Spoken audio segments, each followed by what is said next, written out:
দরকার ছিল এয়ারপোর্টে, যিনি আসার পর শাহজালাল আন্তর্জাতিক বিমানবন্দরের সম্পূর্ণ চিত্রই বদলে গেছে। নাম তার নওশাদ খান, যিনি সদ্যই হযরত শাহজালাল আন্তর্জাতিক বিমানবন্দরের নির্বাহী ম্যাজিস্ট্রেট হিসেবে নিয়োগ পেয়েছেন। আর নিয়োগ পেয়েই বিমানবন্দরের সকল অনিয়ম দূর করতে রীতিমতো কোমর বেঁধে মাঠে নেমেছেন তিনি। স্যুট বুট পরে ঘুরে বেড়াচ্ছেন বিমানবন্দরের এক প্রান্ত থেকে আরেক প্রান্তে। তিনি হয়তো একমাত্র ম্যাজিস্ট্রেট যিনি নিজের ডিউটি পালনের জন্য টয়লেটে পর্যন্ত ছুটে গিয়েছেন। এয়ারপোর্টের টয়লেটে বকশিস চেয়ে তাৎক্ষণিকভাবে সেবাদানকারী প্রতিষ্ঠানকে 30,000 টাকা জরিমানা করেন নওশাদ খান। সেই সাথে বিমানবন্দরের আরেকটি পাবলিক টয়লেটে গিয়ে নওশাদ খান নিজের পরিচয় গোপন রেখে দেখতে পান যে প্রকাশ্যভাবে ঝুলিয়ে রাখা রেটের চেয়ে পাবলিকের কাছ থেকে বেশি টাকা আদায় করা হচ্ছে। তাই সেখানেও তিনি 20,000 টাকা জরিমানা করে আসেন। তবে আলোচিত ম্যাজিস্ট্রেটের সবচেয়ে প্রশংসনীয় কাজ হলো লাগেজ অব্যবস্থাপনা প্রতিরোধে বডি ক্যামেরা স্থাপন করা। বিমানবন্দরের প্রবাসীদের লাগেজ চুরি কিংবা কাটার মতো ঘটনা প্রায়শই ঘটে। গেল কিছুদিন আগেও বিমানবন্দরের লাগেজের তালা কেটে জিনিস চুরি হওয়ায় পাগলের মতো কেঁদেছিল এক প্রবাসী।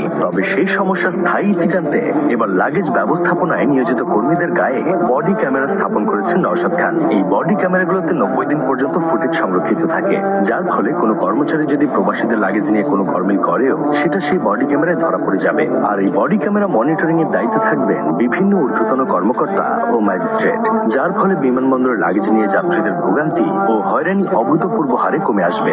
সেই সাথে বিমানবন্দরের খাবারের দোকানগুলোর অনিয়ম রুখতেও সর্বাত্মক চেষ্টা চালাচ্ছেন ম্যাজিস্ট্রেট নওশাদ খান। কোথাও পচা খাবার বিক্রির দায়ে জরিমানা করছেন, কোথাও আবার অর্থদণ্ড দিচ্ছেন খাবারের বাড়তি দাম আদায়ের অপরাধে। বিমানবন্দরের খাবারের দোকানগুলোর সিন্ডিকেট রীতিমতো চুরমার করে দিয়েছেন তিনি। পাশাপাশি সেবী, ছিনতাইকারী ও পকেটমারদের বিরুদ্ধে কড়া অ্যাকশন নেওয়ার মাধ্যমে যাত্রীদের নিরাপত্তার বিষয়টি শতভাগ মেনটেন করে